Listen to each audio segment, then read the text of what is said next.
¿Es bíblico declarar qué hago si siento mucho temor por el coronavirus? ¿A dónde van las personas cuando mueren? ¿Está prohibida la cremación? ¿Qué hago para lograr que mis hijas y nietos acepten que no pueden seguir sin la ayuda del Señor? ¿Es pecado no haberme casado por la iglesia? ¿Qué puedo hacer si ya me separé de mi esposo y ya no siento ese amor que sentía por él? Este es otro episodio de Preguntas y Respuestas.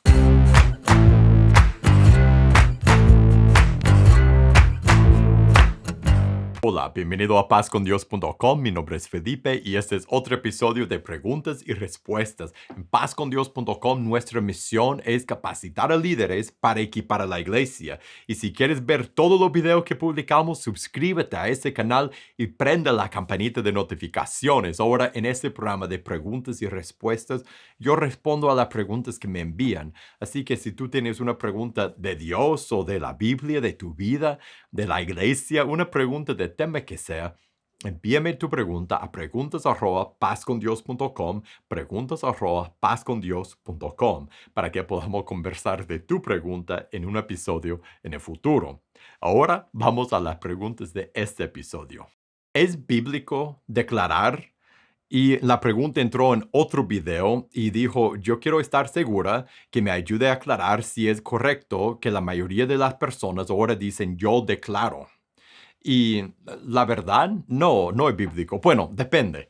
Por un lado, si declarar, y si dices declarar en el sentido más común, en que uno dice algo para que llegue a pasar, eso no es bíblico. Por ejemplo, cuando uno dice yo declaro, me declaro sano, o te declaro sano, declaro que vas a conseguir ese trabajo, declaro que no vas a tener más problemas en tu hogar, declaro que vas a poder ahorrar ese dinero y comprar el carro. Esa clase de declaración no es bíblica, no es bíblica. Lo que uno hace cuando declara así, está intentando a crear con sus palabras, está intentando ser soberano, está intentando declarar, decretar lo que va a pasar, y eso bíblicamente solo pertenece a Dios. Por eso no verás ejemplos en el Nuevo Testamento de personas que declaran, te declaro sano, te declaro eso, el otro, no, porque Dios es quien da, Él es quien declara, Él es soberano, Él decide lo que va a pasar y Él es el creador, Él puede hacer que las cosas pasen, no nosotros. Él decide lo que pasará y Él puede crear con su voz y nosotros no somos Dios y nosotros hacemos un juego peligroso por intentar quitarle su lugar cuando nosotros declaramos de esa manera. Más bien, lo que debemos hacer es lo que hizo Jesús en el jardín de Getsemaní. Recuerda, antes de ir a la cruz, él no, él no declaró, él pudo haber dicho, y él era Dios, él pudo haber declarado, yo declaro que no voy a morir, yo declaro, no, ¿qué dijo? Padre, si es tu voluntad, que pase esa copa de mí, pero no mi voluntad, sino la tuya sea hecha. Si tú quieres, haz eso, Dios. Yo quiero eso. Yo pienso que sería lo mejor. Es lo que más deseo. Pero haz tu voluntad, no la mía. Haz lo que tú quieres, no lo que yo quiero. Nosotros debemos pedir a Dios con respeto y con una actitud de humildad. Debemos pedir a nuestro Padre con confianza, debemos pedir, pero debemos siempre decir, no mi voluntad, sino la tuya sea hecha. Esa actitud es lo opuesto de declarar.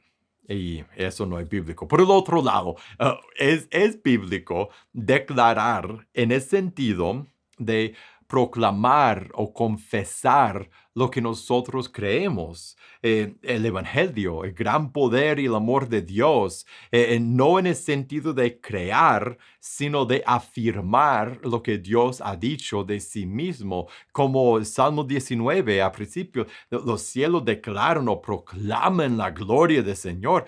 es declarar algo que es cierto. Cuando cantamos a Dios, estamos declarando cuando cantamos, mi Dios es grande, mi Dios es fuerte, no hay más alto, no hay otro que más alto.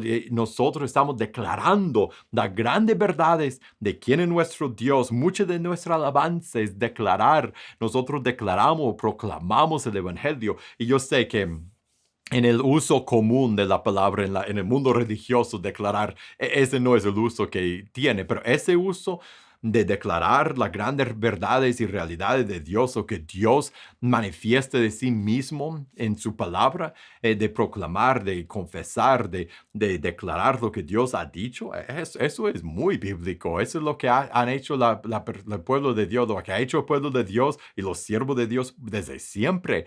Pero declarar para quitarle el lugar de Dios y decir que nuestra voluntad y declarar que va a pasar, lleva una soberbia que bueno, va en el lado de blasfemar.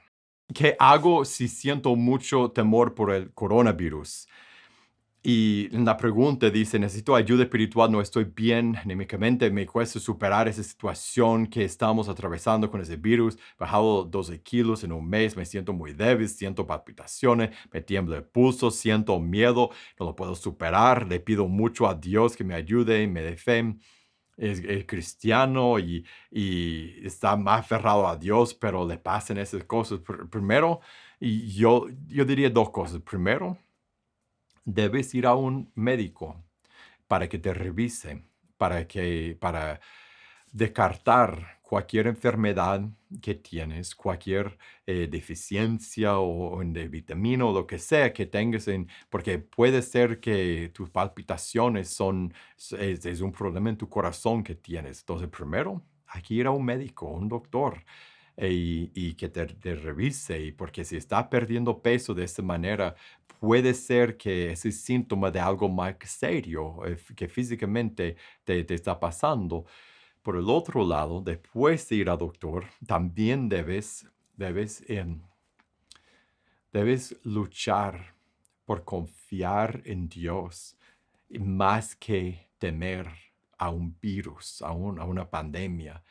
Mire, nosotros tenemos eso es algo que yo he estado observando últimamente en mi vida, en el mundo, que nosotros elevamos a cierta cosa, por ejemplo, en este momento a ese virus, la elevamos tanto por pensar en eso, enfocarnos en eso y solo estar obsesionado con eso, que terminamos haciendo que eso sea más grande en nuestra vista, en nuestro corazón, en nuestra mente que Dios.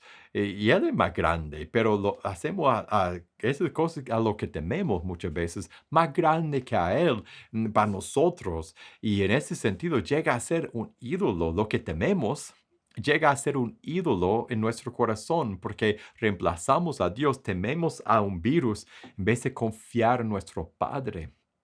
Y la solución para eso es abrir ese libro y leer.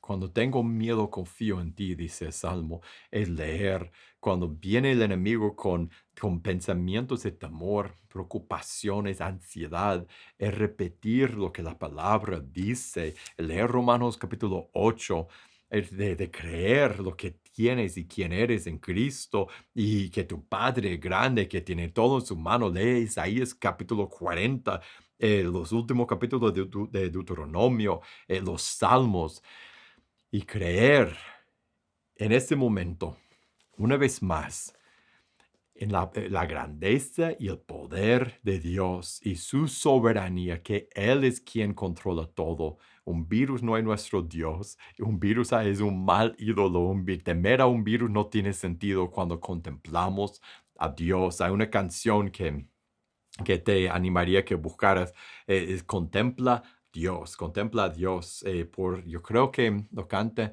la IBI, la Iglesia Bautista Internacional. Pero si solo buscas Contempla a Dios, y en YouTube te va a salir la grabación. Es una canción excelente que cantar cuando tienes miedo, porque más que ves a Dios, más pequeño será esa cosa que temes. y más que tú tendrás confianza. En paz podrás dormir y acostarte y tener paz en tu corazón porque estás con Él. ¿A dónde van las personas cuando mueren? Esa pregunta ha entrado en diferentes formas, diferentes partes. Y, por ejemplo, alguien preguntó a dónde van las personas cuando mueren. Otra persona preguntó, todas las personas que mueren con Cristo, sin Cristo, van al mismo lugar de reposo. Y otra pregunta de rapto, de arrebatamiento, y si son las mismas cosas y si Cristo va a raptar a los que pertenecen a Él. Y otra pregunta es si los cristianos participarán del juicio en el trono blanco y vamos a comparecer en algún juicio o no. ¿Qué pasa a nosotros, a las personas, cristianos y no, cuando mueren? Para empezar, busca Lucas capítulo 16. Lee ahí la historia de Rico y Lázaro. Lo que vemos ahí es que después de la muerte hay una espera que corresponde a nuestro destino final. No es el destino final, es un lugar de espera. No ha pasado juicio, pero estamos en un lugar que corresponde a nuestro destino final. Y es una parábola y hay metáforas en la parábola, entonces no podemos saber con exactitud cómo todos los detalles de esos lugares, pero lo que vemos en la parábola que contó Jesús es que sí, hay un lugar de espera que corresponde a nuestro destino final, tormenta para los que están lejos de Dios y consolación para los hijos de Dios. Busca primero de Tesalonicenses capítulo 4 a final del capítulo. Ahí describe cómo va a ser el momento cuando regrese Jesús. Entonces uno muere, está en espera y después viene Jesús y cómo estaremos con Él y cómo Él va a levantar a los que están muertos y va a levantar a los que estamos vivos. Busca 2 de Corintios capítulo 5, ahí describe cómo todos tendremos que aparecer delante del trono y rendir cuenta por nuestra vida. Ah, Después busca Apocalipsis capítulo 20 y ahí está una gran descripción de cómo Dios traerá a todos muertos de todos los lugares donde se encuentren y estarán en el juicio delante de su trono.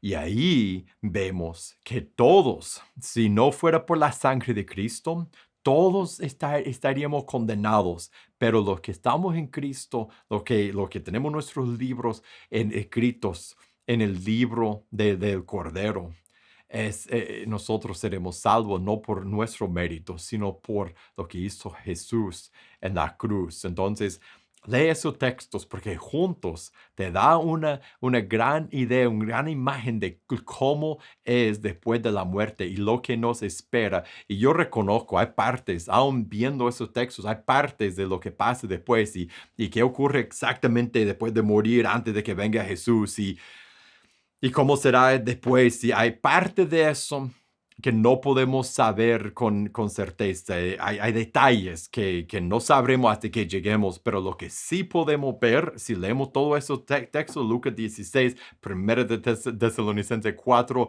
2 de Corintios 5, Apocalipsis 20, lo que sí vemos es que nosotros, después de esa vida, nuestro destino eterno ya está fijado. Nosotros en esta vida es cuando nosotros podemos decidir entregarnos a Cristo y vivir en sumisión a Él o seguir con nuestra rebeldía y eso fijará nuestro destino eterno y que todos estaremos delante del trono en el juicio y hay gran esperanza para nosotros los que somos cristianos, los que estamos en la familia de Dios. Después de la muerte hay gran recompensa y hay gran esperanza y hay gran gozo que nos espera. Y la aplicación para nosotros hoy día es, si no estás en Cristo, arrepiéntete, bautízate, toma la decisión de entregarte a Él, entra en Jesús mientras que tienes esperanza y tiempo. Y si estás en Cristo, siga fiel a Él. Y si te has apartado, si te has alejado de Jesús, regresa a los pies de tu Salvador, porque nada importa en esa vida más Y lo único que importa para nosotros, para nuestra relación personal con Dios, para nuestro destino eterno, es si estamos en Cristo y si vivimos cerca de Jesús durante nuestra vida. ¿Está prohibida la cremación? Dos personas escribieron preguntas parecidas. Una persona dijo, me interesa saber sobre si está autorizado bíblicamente la cremación. Y otra persona dijo, mi vecino es cristiano y él dice que la cremación es pecado. Se basa en el texto bíblico que dice, del polvo saliste y al polvo irás. ¿Es cierto eso? Y la respuesta que yo tengo que dar es que la cremación no es prohibida. Bíblicamente no puedes hallar un texto que dice que la cremación es prohibida. Y, y si vas al texto que mencionó, ese es Génesis capítulo 3, verso 19, con el sudor, parte del castigo que Dios da después de la rebeldía de Adán y Eva, dice, con el sudor de tu rostro comerás el pan hasta que vuelves a la tierra, porque de ella fuiste tomado, pues polvo eres y al polvo volverás. Yo no veo a la cremación como desobediencia al espíritu de ese texto, porque si sabes del proceso de la cremación, es volver a la tierra, al polvo, de una forma rápida. O sea que no es, en mi forma de leer ese texto, interpretar ese texto no prohíbe la cremación, más bien la cremación concuerda con ese texto. Entonces la cremación no es prohibida bíblicamente. ¿Qué hago para lograr que mis hijas y nietos acepten que no pueden seguir sin la ayuda del Señor? Y una hermana escribe que tiene una hija de 24 años y otra de 18, y la mayor tiene un hijo y los tres viven juntos y ella está preocupada porque no, no tienen una relación con Dios. Y esa es una preocupación, es un deseo que tantas personas tienen, no solo por otra persona, por sus hijos, por las personas que son más importantes para ellos. Y si uno quisiera tener, que sus hijos tuvieran algo en esa vida, es eso, ¿no? Es una relación con el Señor. Una vez que uno conoce al Señor, es lo que más desea para sus hijos y para sus otros seres queridos. Y es lo que debemos desear para todos. Y pregunta, ¿cómo hago para lograr que acepten que no pueden seguir sin la ayuda del Señor? ¿Qué tengo que hacer para que se entreguen por completo a Jesús? Lo que debes hacer es, uno, reconocer para ti misma que tú no puedes cambiar su corazón. Nos ponemos empujamos y nosotros insistimos de una forma que no nos toca cuando sentimos que podríamos cambiarles, que podríamos decir algo para que ellos cambiaran. ¿Y qué dijo Dios a Jonás? La salvación es del Señor. Dios es quien salva. Dios es quien cambia su corazón. La esperanza para ellas no es que tú encuentres las palabras mágicas y que por fin te escuchen. Es que Dios, el Espíritu Santo, haga vivir lo que está muerto en ellas, sus almas, que les dé nueva vida. Este es lo que nosotros creemos de la salvación, lo que la Biblia enseña, que Dios tiene que regenerar a lo que está muerto. Lee Efesios capítulo 2, verso 1 en adelante. Dios tiene que salvarles. Es lo primero. Entonces, lo que debes hacer tú, lo que puedes hacer tú es, uno, orar y pedir a Dios todos los días, rogar a Dios que Él cambie su corazón. Y la segunda cosa que debes hacer es hablarles el evangelio. Siempre estar, cada vez que vas a ver, cada vez que le vas a mandar un texto o hablarle por teléfono, ora antes y decir, Dios, si es tu voluntad, si podría, en ese momento, en esa llamada, si tú me concederías eso, podrías darme el momento, la oportunidad de hablar el evangelio. Y va a haber momentos que Dios lo hace, va a haber otros momentos que no lo hace y que tendrá una práctica normal de nada importante, pero va a haber momentos porque tú lo estás pidiendo de Dios y Dios te está abriendo la puerta y tú lo estás buscando, que Dios te abrirá la puerta y podrás hablar el evangelio. Mire, recuerda el Evangelio que nosotros, 1 de Corintios 15, en la primera parte, nosotros nos hemos rebelado contra Dios, merecemos la muerte por enviar a su Hijo, quien en nuestro lugar vivió una vida perfecta y murió sin culpa en culpabilidad en la cruz. Nosotros, cuando entramos en Jesús por arrepentirnos y bautizarnos, podemos llegar a ser la perfección de Dios en Jesús y nosotros podemos recibir el perdón de nuestros pecados. Este es el Evangelio.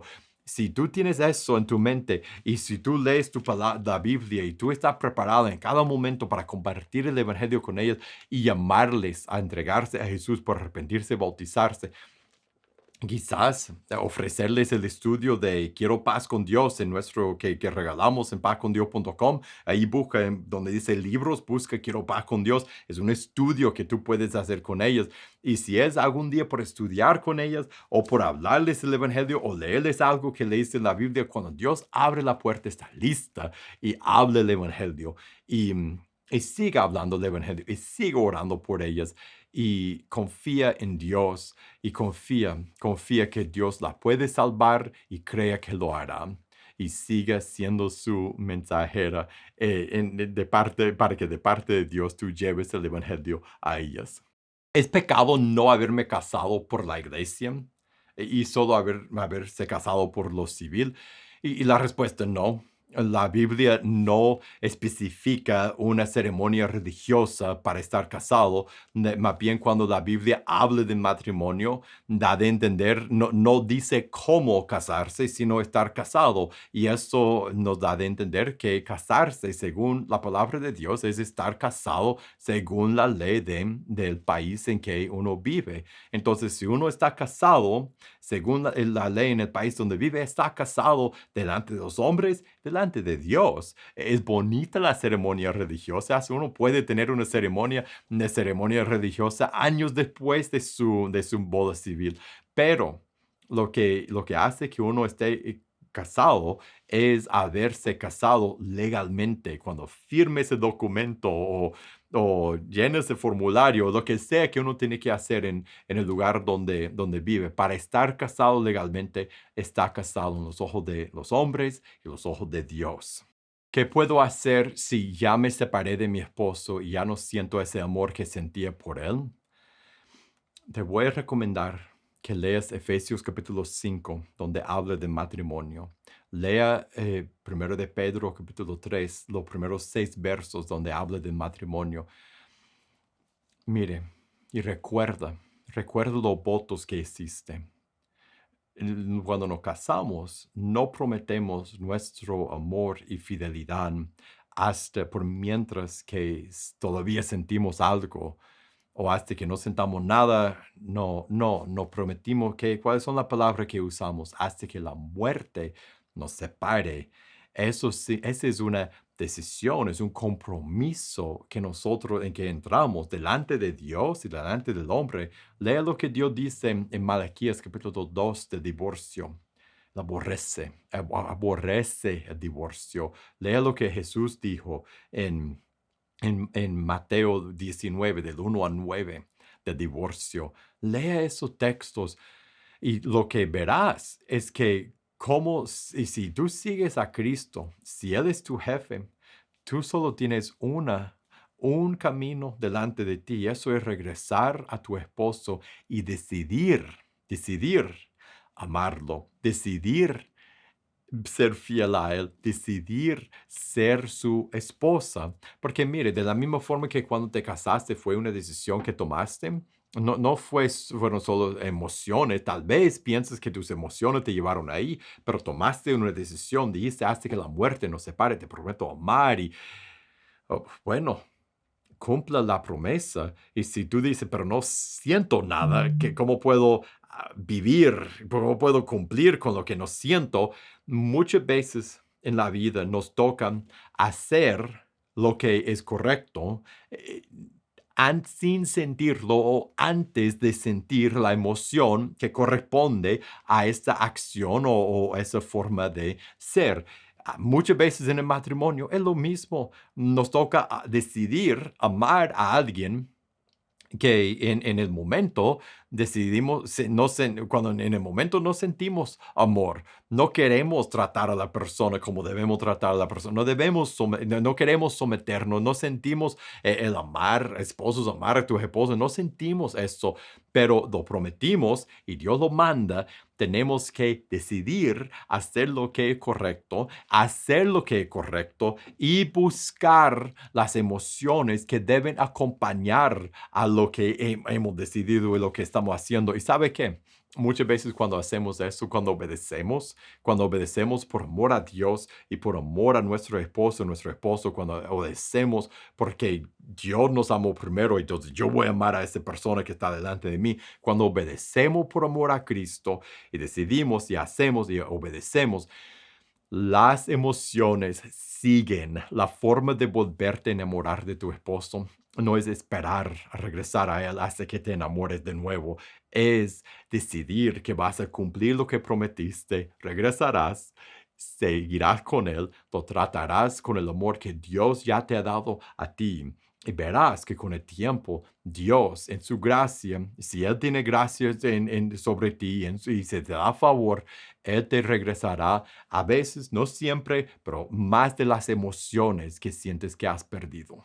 Y ahora hemos llegado al final de este episodio de preguntas y respuestas. Muchísimas gracias por haber pasado este tiempo conmigo y gracias por las preguntas que me han enviado. Y si tú tienes una pregunta de tema que sea, envíame tu pregunta a preguntas@pazcondios.com, preguntas@pazcondios.com.